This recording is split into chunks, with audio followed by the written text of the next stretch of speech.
Hoy vamos con la parábola de la viuda y el juez injusto. El título es bastante particular. La parábola de la viuda y el juez injusto. Como contexto a esta parábola vamos a leer Lucas 17, del 20 al 37.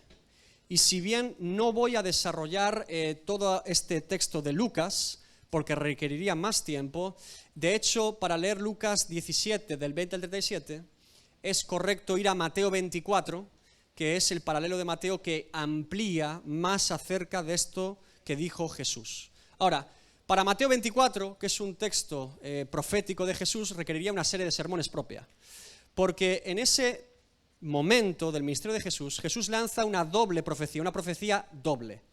En primer lugar, lanza una profecía acerca de la destrucción de Jerusalén. Los romanos destruyeron Jerusalén y esa palabra profética de Jesús se cumplió inminentemente en el 70 después de Cristo, cuando el general Tito, junto a sus soldados, destruyeron Jerusalén, incluido el templo a Dios. Y también en ese Mateo 24, que es el paralelo de Lucas 17, encontramos que Jesús está lanzando proféticamente y hablando de los tiempos finales, de la escatología, del fin de los tiempos.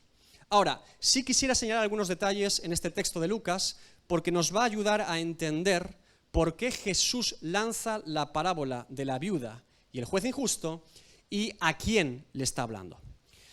Vamos a Lucas 17, 20, 37, comienza diciendo: preguntado por los fariseos, así comienza el texto, la sección, es decir, la conversación se inicia porque preguntan ¿quiénes?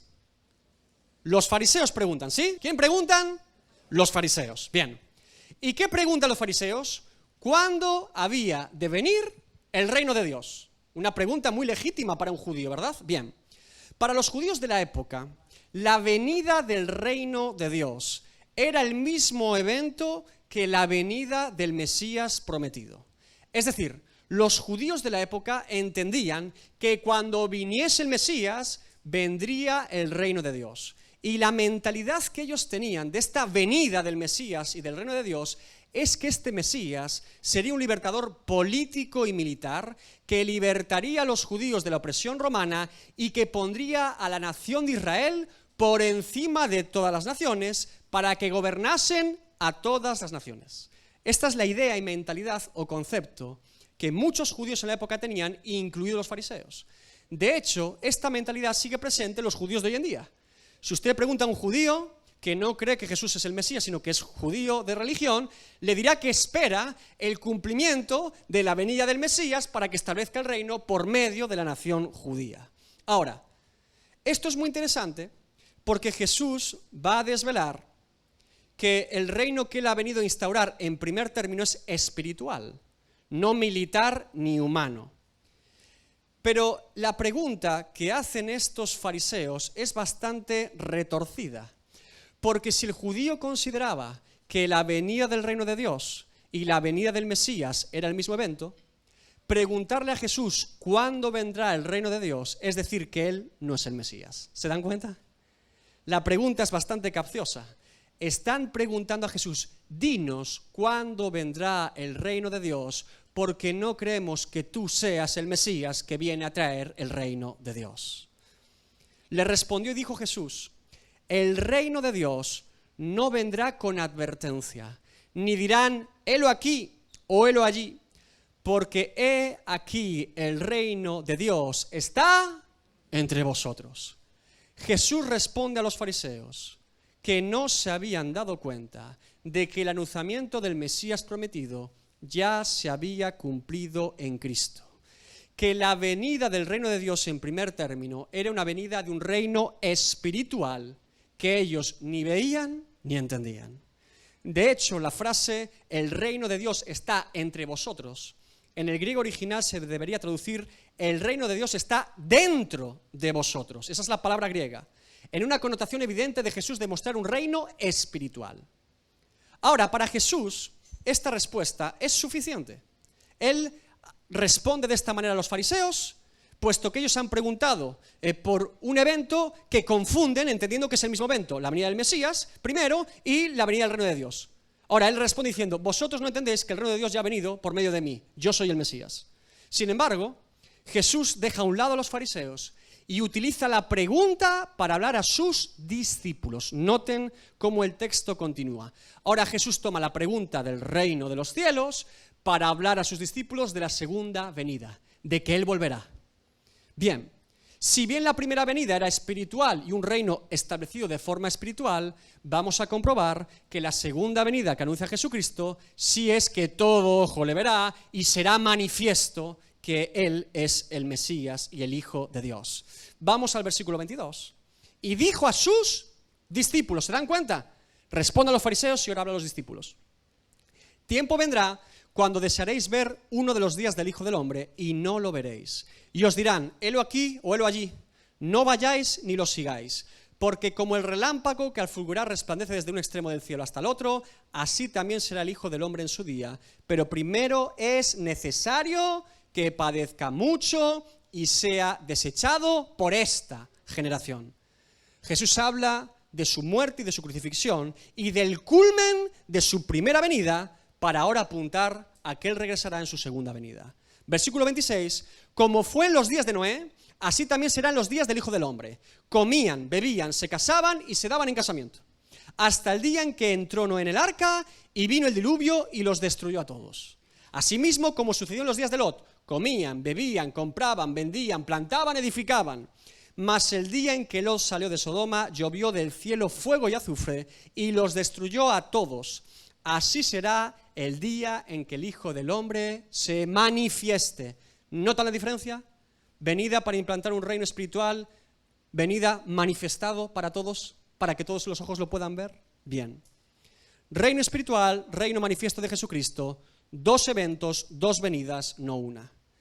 Es muy interesante que Jesús dé una lista acerca de lo que las personas estarán haciendo cuando Él venga en su segunda venida. Y es muy curioso que hable de la generación de Noé y la generación de Sodoma y Gomorra, la de Lot, y no ponga en esa lista ninguno de los pecados que sabemos que esta gente cometía. Jesús no habla de pecados. Jesús dice que en aquel tiempo la gente no se dará cuenta de que viene y estarán haciendo ¿qué? Comer, beber, casarse, vender, comprar, plantar y edificar. No diríamos que estos son pecados manifiestos, sino acciones comunes y ordinarias de cualquier ser humano. Ahora, como les digo, Jesús está tomando dos generaciones, particularmente la de Noé y la de Lot, que eran terriblemente pecadoras. Sin embargo, en lugar de sacar listas de pecados de lo que estarían haciendo en aquel tiempo, Jesús es mucho más profundo. Porque la advertencia, como les digo, no es para las personas que no creen en Él, sino para sus discípulos. Es mucho más intencional. Porque evidentemente, hermanos, el que esté ocupado en su pecado y maldad, solo verá el juicio de Dios cayendo del cielo cuando Cristo regrese. Pero del mismo modo, todo aquel que esté entretenido con quehaceres diarios, ocupado en asuntos de la vida cotidiana y de este mundo, también ignorará que es el día del juicio para él. Jesús no está advirtiendo que solamente el pecado pueda despistarnos de nuestro propósito eterno, sino que cualquier asunto o cosa temporal de la vida. Y en este sentido, si lo temporal o lo que me es lícito en la vida me aleja de Dios y de su voluntad, entonces, como dice Pablo, no me conviene. ¿Se dan cuenta? Me es lícito, pero si me aleja de la voluntad de Dios y me despista, no me conviene. Versículo 31, en aquel día, el que esté en la azotea y sus bienes en casa no descienda a tomarlos, y el que en el campo asimismo no vuelva atrás. Como les digo, si leen el paralelo de Mateo 24, parece indicarse aquí de parte de Jesús una clara profecía a la destrucción de la ciudad de Jerusalén en el 70 después de Cristo. Como les he dicho en varias ocasiones, el rango profético de alcance de las profecías bíblicas son de diferentes momentos y eventos en la historia de la humanidad que se cumple la misma palabra de Dios. Ahora, versículo 32. Acordaos de la mujer de Lot. Ay. Todo el que procure salvar su vida, la perderá. Y todo el que la pierda, la salvará. Os digo que en aquella noche estarán dos en una cama. El uno será tomado y el otro será dejado. Dos mujeres estarán moliendo juntas. La una será tomada y la otra dejada. Dos estarán en el campo. El uno será tomado y el otro dejado. Y respondiendo le dijeron, ¿dónde, Señor? Él les dijo, Donde estuviera el cuerpo, allí se juntarán también las águilas. La traducción más correcta sería los buitres, las aves carroñeras que vienen a comerse los despojos de los muertos, en este caso muertos espirituales. Como les digo, en este texto Jesús responde con su primera venida a los fariseos y habla de su segunda venida a los discípulos. Y en esta breve explicación de Jesús, evidentemente, nos surgen un montón de dudas y preguntas como discípulos, porque Jesús está diciendo cosas, pero otras no. No queda claro el tiempo en el que Él regresará, no lo dice, ¿verdad? Pero sí queda claro que cuando venga habrá juicio de parte de Dios, que muchos que pensaban ser creyentes naufragarán en su fe porque nunca había sido cierta, pero que a la vez los creyentes verdaderos estarán esperando y deseando que Él venga. Todo eso está ahí rumiándose en el texto. La pregunta es obvia: ¿cómo debo, como discípulo de Cristo, afrontar la espera de que Cristo regrese? Es la pregunta más obvia cuando leemos este pasaje. Por eso ahora Jesús lanza la parábola de la viuda y el juez insensato, que comparte el mismo principio del reino de los cielos que la parábola del amigo inoportuno, que ya vimos, ¿recuerdan? Ese amigo en medio de la noche, llamando a la peor hora posible, diciendo que ha alojado a un huésped y que quiere darle de comer, pero no tiene para darle de comer, y la persona dice: me eres molesto en el peor momento de la noche, te lo doy solo por pesado que eres, no porque tenga ganas de hacerlo, pero me incomodas en el momento más inoportuno y ahora te doy eso para que me dejes en paz. Si nos fijamos en la parábola que vamos a leer a continuación, tiene la misma estructura y principio del reino de los cielos. Y allí tratamos el poder de la oración, la importancia de persistir en la oración y de ser alimentados diariamente por Cristo. Ahora, en esta parábola de la viuda y el juez injusto, aunque la estructura y el mensaje es muy similar, hay ciertos matices en ella que nos permiten aplicarla en esta mañana. Y recuerden, si Cristo repite 2 veces el mismo principio del reino de los cielos para sus discípulos, es porque es muy importante, ¿verdad? Así que atentos en esta mañana. Debemos entender y poner por práctica lo que Jesús nos enseña. Segunda parte, vamos a la lectura de la parábola. Lucas 18, del 1 al 8. Leemos. También le refirió Jesús una parábola sobre la necesidad de orar siempre y no desmayar, diciendo: había en una ciudad un juez que ni temía a Dios ni respetaba a hombre. Había también en aquella ciudad una viuda, la cual venía a él diciendo: hazme justicia de mi adversario. Y él no quiso por algún tiempo. Pero después de esto dijo dentro de sí: aunque ni temo a Dios, ni tengo respeto a hombre, sin embargo, porque esta viuda me es molesta, le haré justicia. No sea que viniendo de continuo me agote la paciencia. Y dijo el Señor: oíd lo que dijo el juez injusto. ¿Y acaso Dios no hará justicia a sus escogidos que claman a Él día y noche? ¿Se tardará en responderles? Os digo que pronto les hará justicia. Pero cuando venga el Hijo del Hombre, ¿hallará fe en la tierra? Esta pregunta final la dejo para la próxima semana porque es la introducción o el contexto de la siguiente parábola. Bien, vamos a la interpretación de la parábola. Primera sección. También le refirió Jesús una parábola sobre la necesidad de orar siempre y no desmayar.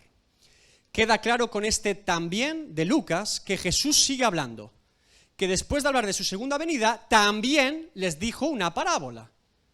¿Quiénes eran sus oyentes? Habíamos dicho, sus discípulos. Está hablando a sus discípulos.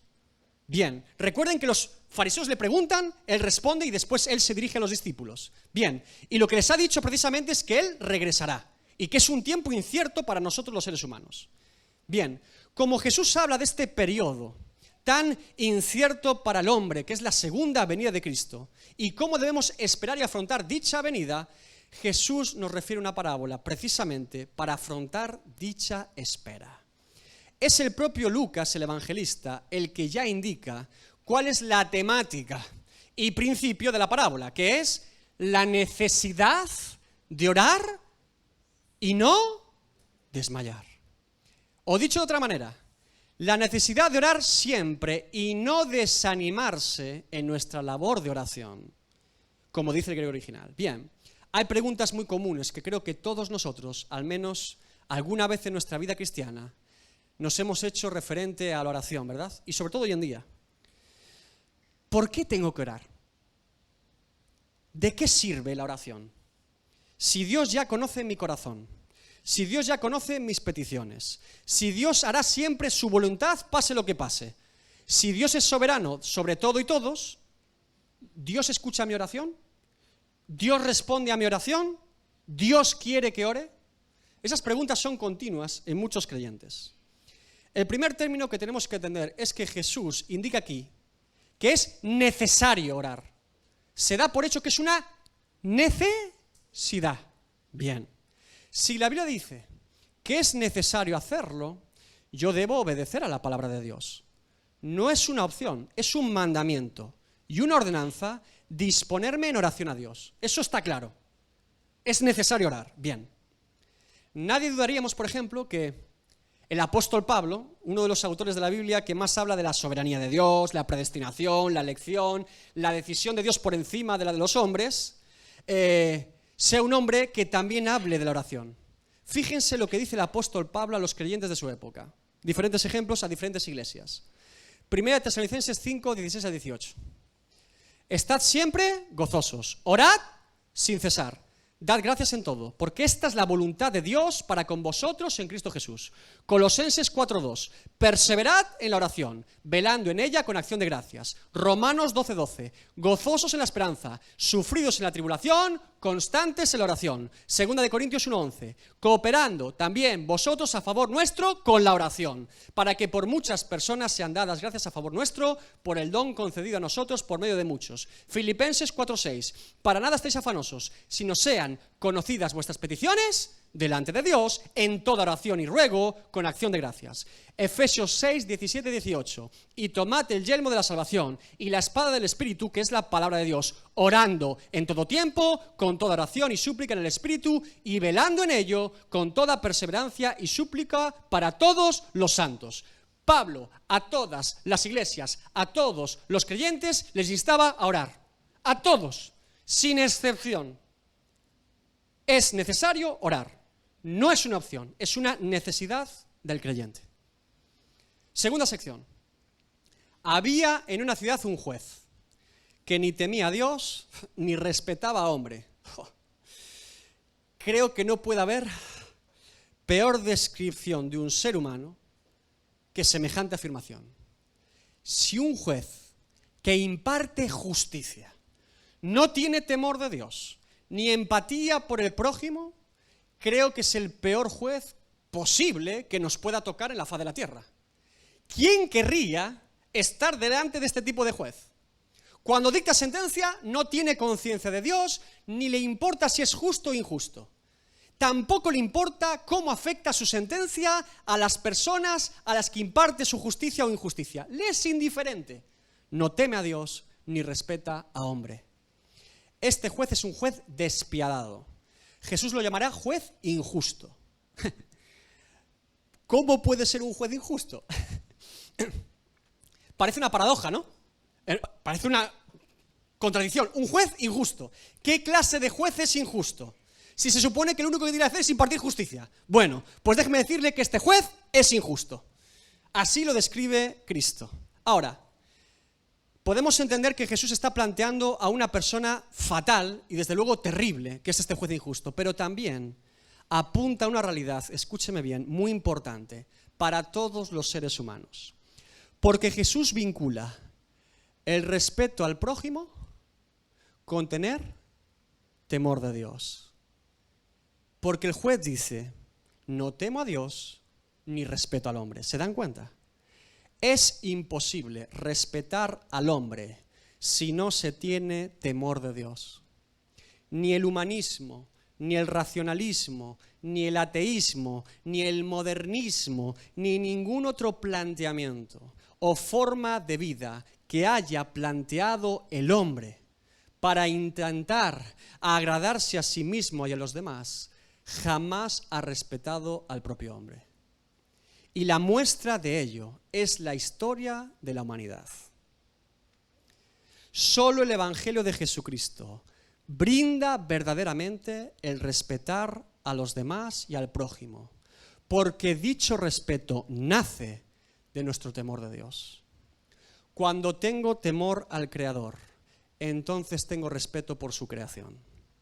Si yo no tengo ningún temor ni reverencia por el Creador, al ignorarlo o negarlo, no tendré jamás respeto por sus criaturas. Este juez no teme a Dios y por eso no respeta al hombre. Es una consecuencia natural a su falta de temor de Dios. Tercera sección. Había también en aquella ciudad una viuda, la cual venía a él diciendo: hazme justicia de mi adversario. Y él no quiso por algún tiempo. Ahora tenemos una viuda que se presenta en esta historia y que tiene la mala pata, la mala suerte de ser ciudadana de la misma ciudad donde este juez imparte su injusticia, porque es injusto. Al parecer ella tiene una causa pendiente para resolverse que no ha sido resuelta todavía. Además dice el texto que la viuda tiene un adversario, un enemigo. Aquí nos indica cuál es la causa de la viuda. Quizás sea precisamente este asunto pendiente el motivo por el cual ella sea viuda. O no, no lo sabemos.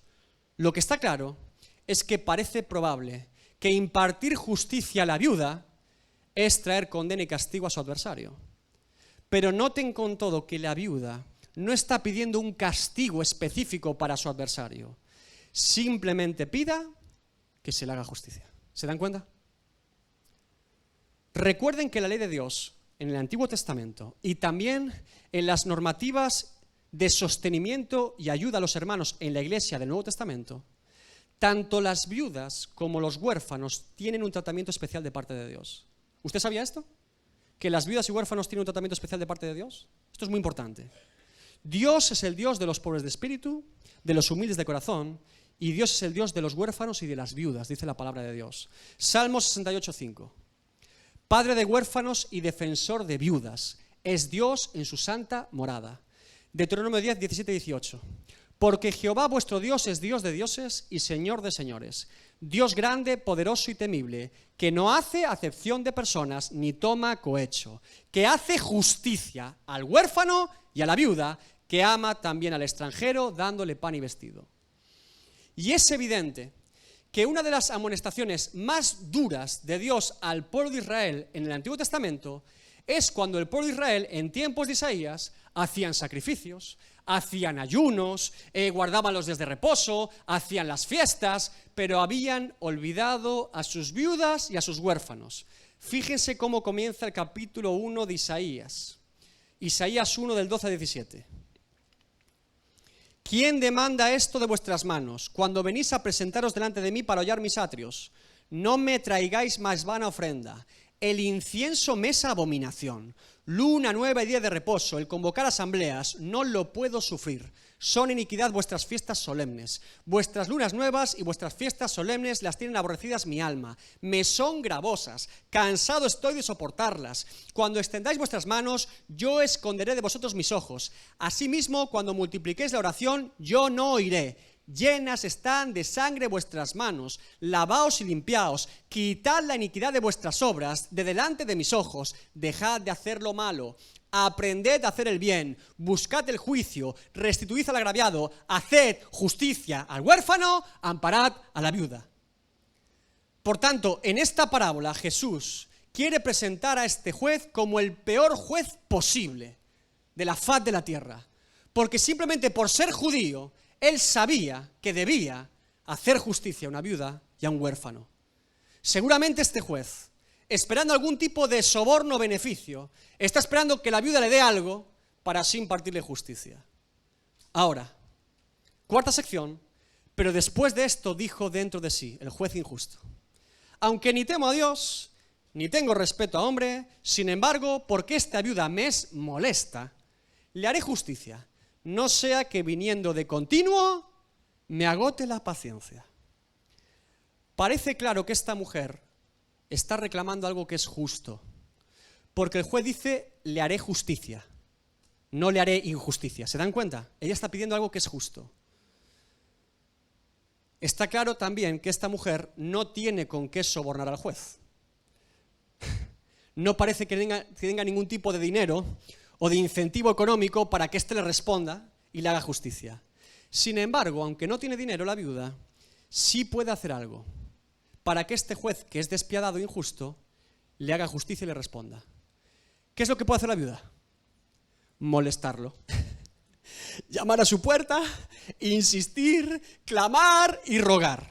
Ella pide justicia y vuelve a pedir justicia. Cada día, a cada hora, ella está allí viniendo de continuo, dice el juez. El juez, ante semejante insistencia, considera que aunque no le haga justicia a esta viuda porque él tema a Dios o tenga respeto por la viuda, lo hará porque es una pesada.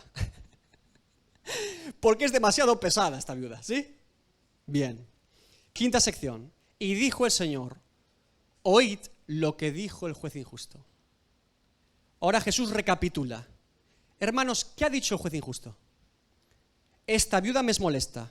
Le haré justicia, no sea que viniendo de continuo me agote la paciencia. Eso es lo que ha dicho el juez. Lo único que ha dicho el juez es esto. Bien. Ahora, si este juez que es injusto dijo, le haré justicia porque me agota la paciencia, siguiente sección, Jesús pregunta, ¿acaso Dios no hará justicia a sus escogidos que claman a Él de día y noche? ¿Se tardará en responderles? Os digo que pronto le hará justicia. Jesús compara a la viuda con el creyente y a este juez injusto, por contraste, con el único juez que verdaderamente es justo, que es Dios. Si este juez que es injusto fue capaz de responder a esta viuda por su insistencia, ¿cuánto más el Dios justo responderá a sus hijos que claman a Él día y noche? Pero aquí está la clave de la parábola.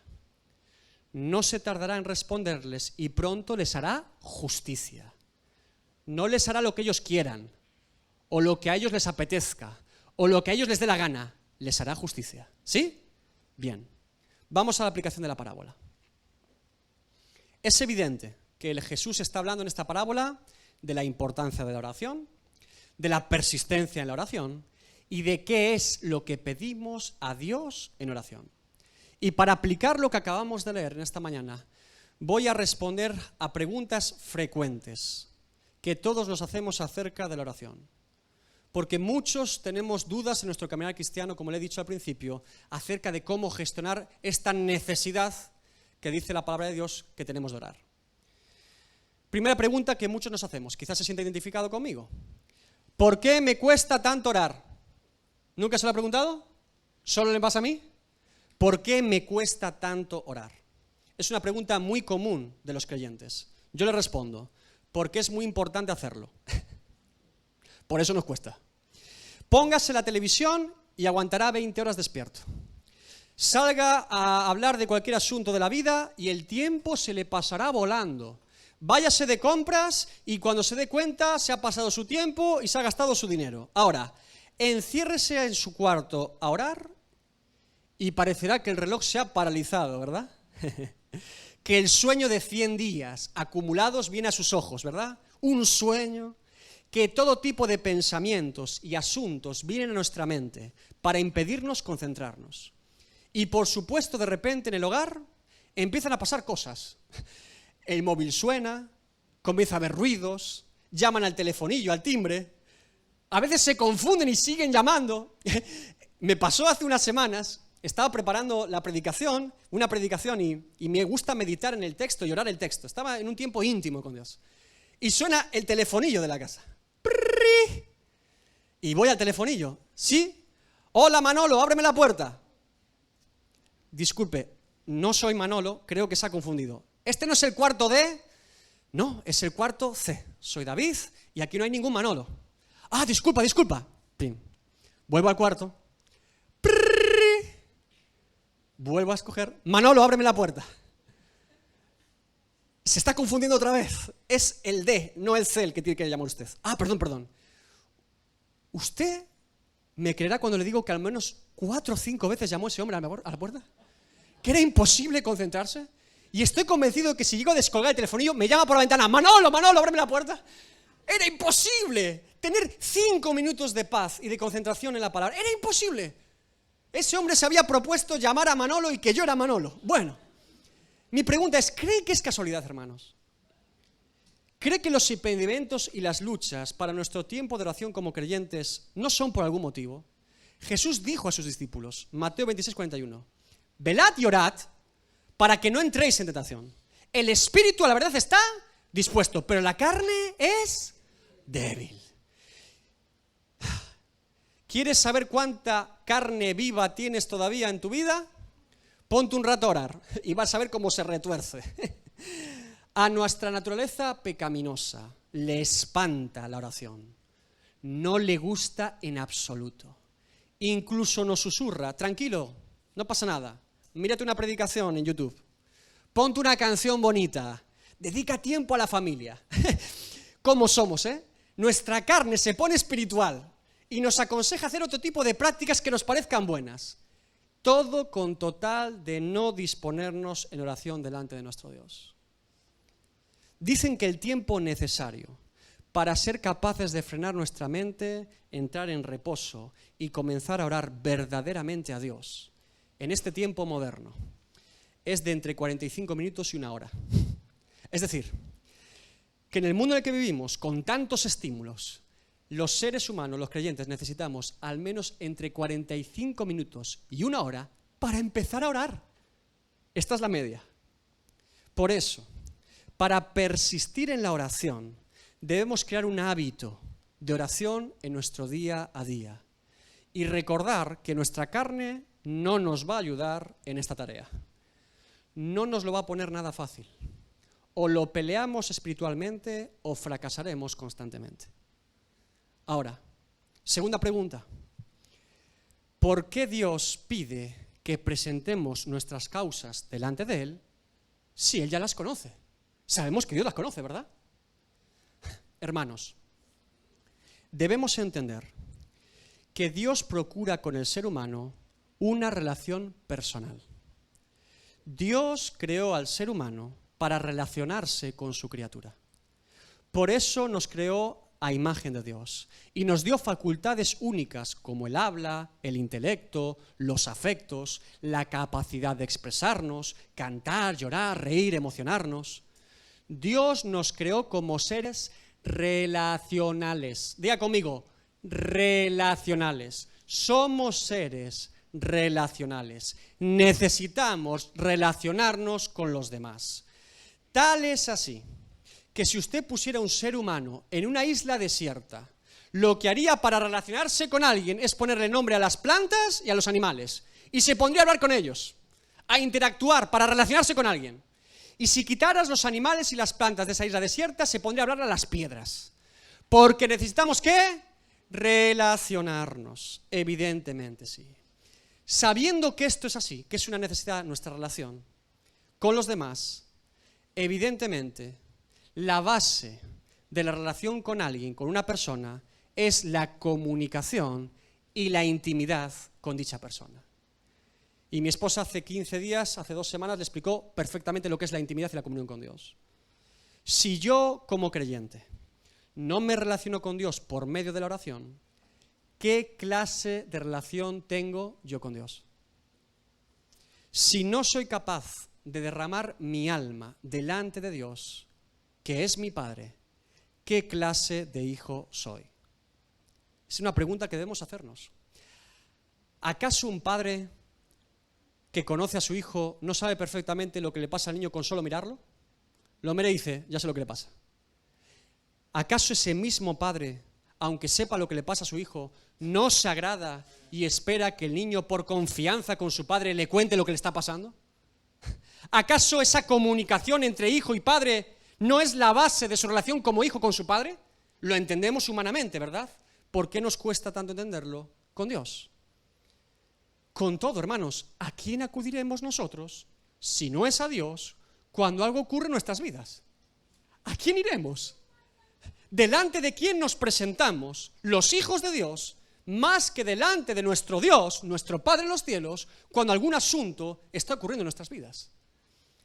Juan 6, 67 y 68. Dijo entonces Jesús a los 12, ¿queréis acaso iros también vosotros? Respondió Simón Pedro, ¿a quién iremos? Tú tienes palabras de vida eterna. Dios no es mi última opción de consulta, es mi primera y única opción importante.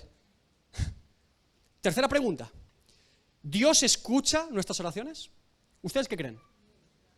Bueno, si el juez injusto escuchó la petición de la viuda, ¿qué no hará Dios? Jeremías 29:12.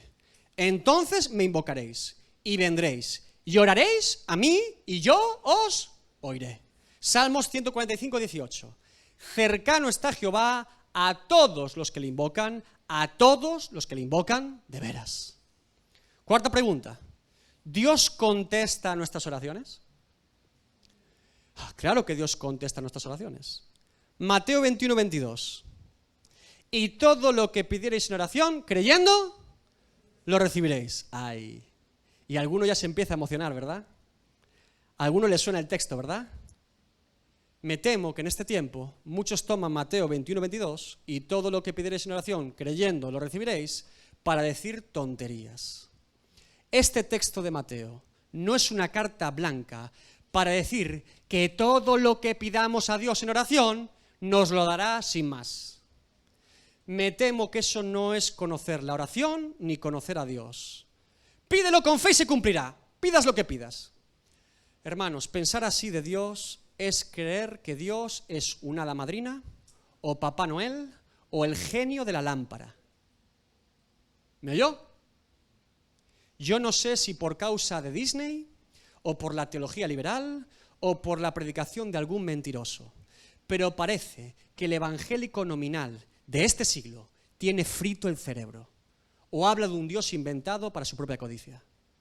Quitémonos cualquier idea semejante de Dios de la cabeza y confrontemos a cualquier persona que plantea semejante relación con Dios.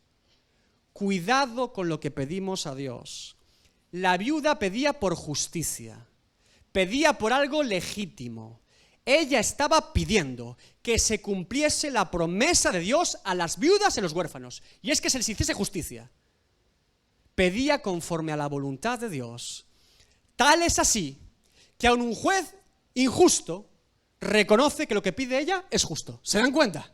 Hasta el juez que es injusto reconoce que lo que ella pide es justo. Primera de Juan 5:14.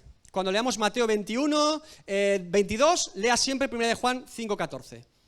Y esta es la confianza que tenemos en Él, que si pedimos alguna cosa conforme a su voluntad, Él nos oye. Amén. No a mi voluntad, a la suya. Santiago 4:3. Pedís y no recibís, porque pedís mal, para gastar en vuestros propios deleites. ¿Se dan cuenta? Aquí está el problema, hermanos. Claro que Dios oye la oración. Y claro que Dios responde a la oración.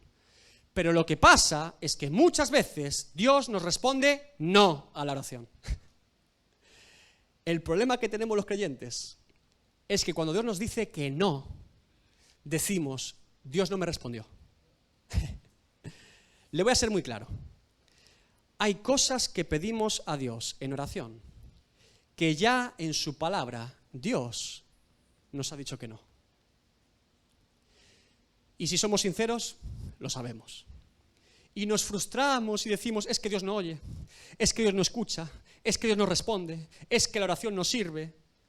Pero la realidad es que Él ya hace tiempo que nos respondió y nos dijo no. Y para que no tuviésemos dudas, nos lo dejó por escrito, por si se nos olvidaba. ¿Se dan cuenta? Quinta pregunta. ¿Por qué debo persistir en la oración sobre algo que ya he pedido y Dios conoce? No es que no haya pedido una vez o dos, no, ya se lo he pedido, ¿por qué debo insistir? Si ya he presentado mi causa delante de Dios. Si ya he pedido oración por un tema, por un asunto o por una persona, ¿por qué debo volver a pedir a Dios por ese tema o asunto o persona si ya lo hice? Porque del mismo modo que Dios responde sí a la oración y a veces responde no a la oración, en otras ocasiones Dios hace silencio y quiere que insistamos. Quiere que pidamos, busquemos y llamemos. Hechos 1:14. Todos estos, los 120, perseveraban unánimes ¿en qué? En oración y ruego, con las mujeres y con María, la madre de Jesús, y con sus hermanos. La mayoría de expertos concuerdan que los 120 en el aposento alto, antes de que el Espíritu Santo fuese derramado sobre ellos, pasaron al menos 7 días de oración unánimes. 7. Y el cálculo es muy sencillo. Sabemos que Jesús fue crucificado en el día de Pascua, ¿verdad? Esto lo sabemos, si no, ya se lo sabe. Y sabemos que los judíos celebraban 50 días después del día de Pascua, Pentecostés. Y que en Pentecostés fue cuando el Espíritu se derramó sobre ellos. Bien, 3 días de Jesús en el sepulcro, 40 días de Jesús manifestándose resucitado a más de 500 personas, como dice el apóstol Pablo, y la ascensión de Jesús son 43 días. Si me quedan 7 para 50, sabemos al menos que 7 días de intensa oración, perseverando, estas 120 personas estuvieron en el aposento alto. Mi pregunta es obvia: ¿por qué Dios no les contestó el primer día y los dejó 7 días? Si iba a contestar que sí, ¿por qué los hizo esperar? Hermanos, ya se lo expliqué una vez, es importante entender la oración. Dios no necesita nuestras oraciones. Dios ya es todopoderoso, ya es soberano y perfecto. Él no necesita nuestras oraciones para ser más Dios o más poderoso o más soberano. Él quiere que oremos a Él, porque los que necesitamos orar a Dios somos nosotros, hombre. Soy yo el que necesita conocer la voluntad de Dios, no Él, porque Él ya la conoce. Soy yo quien necesita aliento para mi alma, reposo para mi corazón, esperanza para mi vida, no Él. Soy yo quien busco respuestas, no Él. Y es que en esa búsqueda de Dios, Dios trata mi carácter, mi corazón y me prepara para su respuesta. Dios nos pide que oremos a Él y muchas veces no responde de forma inmediata porque muchas veces no estamos preparados para su respuesta. Necesitamos ser transformados en la oración. Por eso Dios a veces hace silencio y dice: sigue un poco más. Clama más, pide más. Sexta pregunta, como resumen, ¿por qué es importante la oración? La respuesta de Dios a la oración está siempre subordinada a la voluntad de Dios. La oración se presenta como un espacio donde yo pregunto y pido a Dios por su voluntad y no por la mía.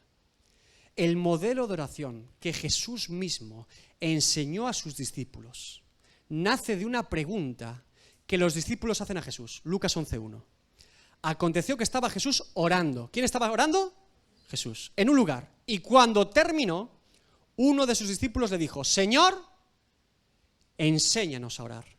Como también Juan, el Bautista, enseñó a sus discípulos. Queda claro que el modelo de oración del Padre Nuestro de Jesús es la enseñanza de Jesús a todos los creyentes de cómo debemos orar. La pregunta es: ¿cómo tengo que orar? ¿Cuál es la manera y disposición correcta en la que debo orar a Dios?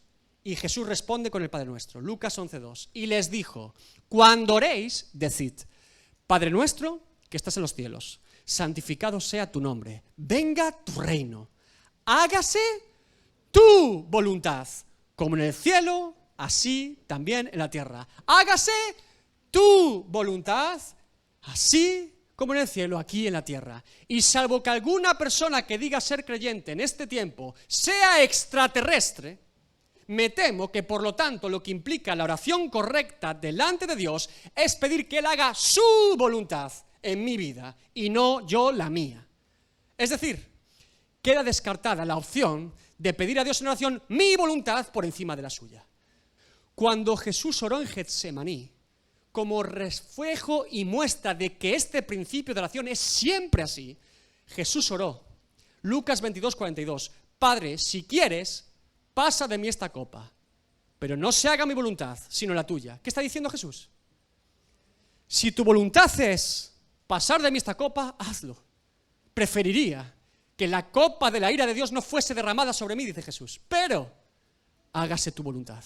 Si Jesús oró así al Padre y Dios hizo su voluntad, hermanos, ¿cómo oramos nosotros? ¿Se dan cuenta? El modelo de oración es vital para comprender cómo debemos disponer nuestro corazón delante de Dios en oración. La oración es vital para todo hijo de Dios, porque a lo largo de nuestro día a día, constantemente las personas queremos hacer nuestra voluntad. Nos levantamos por la mañana haciendo ¿qué? Nuestra voluntad.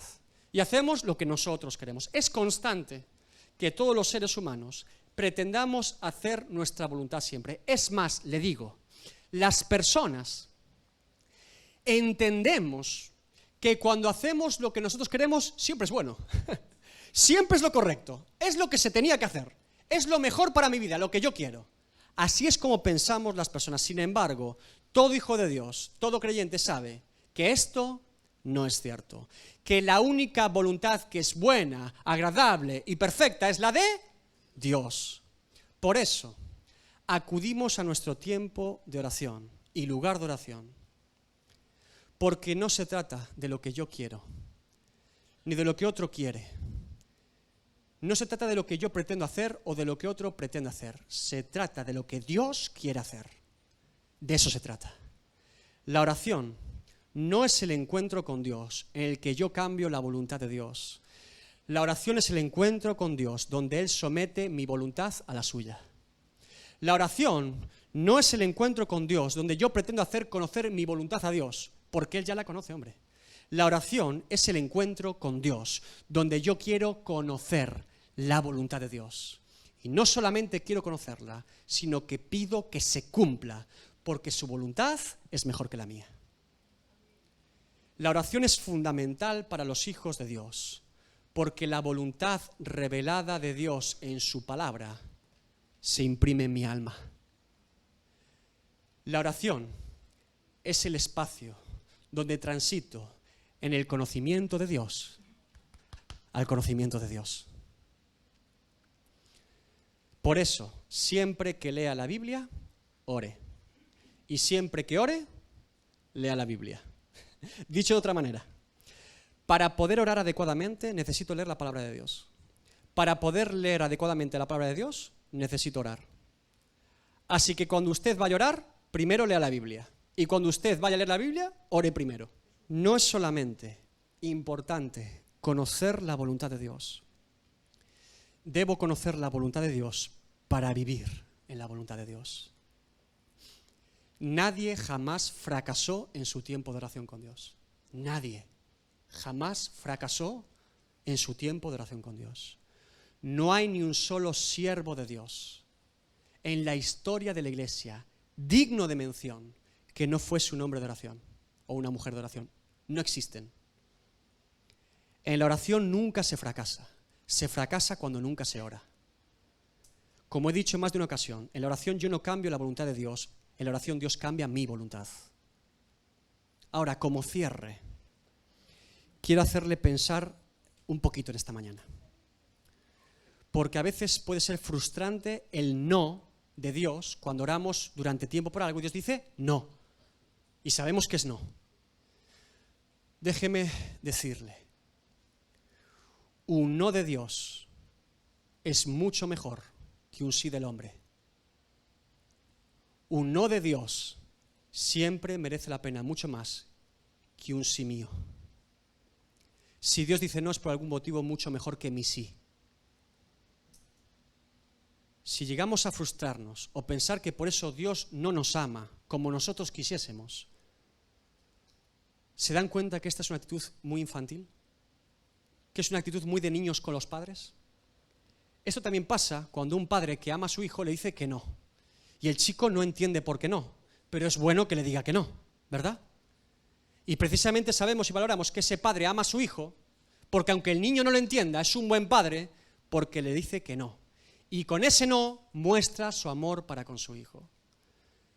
Con todo, para no pensar solamente los no de Dios, si tú eres creyente en esta mañana, si tú has nacido de nuevo, te has arrepentido de tus pecados y crees en Jesucristo como tu Señor y Salvador suficiente, quiero recordarte que a la oración más importante que has hecho en tu vida, que a la oración más determinante y relevante que hayas podido hacer jamás a Dios, que a la oración que marca tu destino por la eternidad, al mayor ruego a Dios por misericordia, perdón, salvación y libertad, Dios ya te respondió que sí.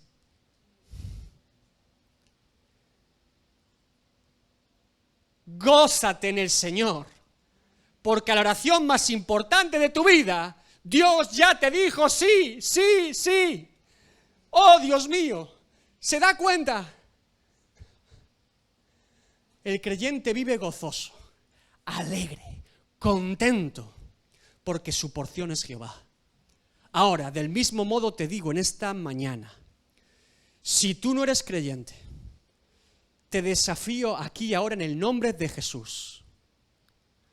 Te puedo garantizar, de parte de Dios en esta mañana, que no hay un solo ser humano en la historia de la humanidad que haya clamado a Dios de forma sincera, que se haya arrepentido por sus pecados contra Dios, que haya clamado por perdón y misericordia, que haya reconocido a Jesucristo como su Señor y Salvador y que Dios le dijera que no. Dios también tiene un sí para ti. Jamás hubo semejante testimonio en la historia de la humanidad. Jamás pasó. No ha habido jamás un solo hombre que haya abdicado de su orgullo e independencia, que haya levantado bandera blanca de rendición a Dios, que haya levantado sus manos pidiendo socorro, Dios mío, ayúdame, perdóname, sálvame, libértame, rescátame del pecado, rescátame de mi maldad, Jesucristo, sálvame, te doy el señorío de mi vida, y que Dios haya dicho que no. Aleluya. No existe ese testimonio en la historia de la humanidad. Por eso te desafío en esta mañana. Juan 6:37. Todo lo que el Padre me da, vendrá a mí. Y el que a mí viene, no lo echo fuera. El que a mí viene, no lo echo fuera. Ríndete a Dios. Abdica de tu orgullo y pecado, levanta bandera blanca de rendición, abre las puertas de tu corazón y de tu alma, de ese castillo levantado por la impiedad y la maldad. Acércate a Jesucristo, reconociéndolo como tu Señor y Salvador, arrepintiéndote de tus pecados, y Él no te echará fuera. Por eso Jesús concluye la parábola. ¿Y acaso Dios no hará justicia a sus escogidos, que claman a Él día y noche? ¿Se tardará en responderles? Os digo que pronto les hará justicia. Ay. Hermanos, siendo ya el momento final del ministerio de Jesús, pronto les hará justicia. ¿Qué creen que está diciendo Jesús con esta frase? ¿A qué respuesta creen que está refiriéndose Jesús con que sería pronta? ¿Quién es nuestra justicia? ¿Quién ocupó nuestro lugar? ¿Por medio de quién somos nosotros justificados?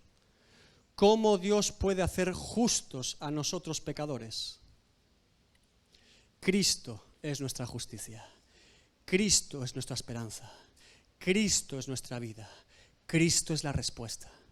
Segunda de Corintios 5:21, al que no conoció pecado, por nosotros lo hizo pecado, para que nosotros fuésemos hechos justicia de Dios en él.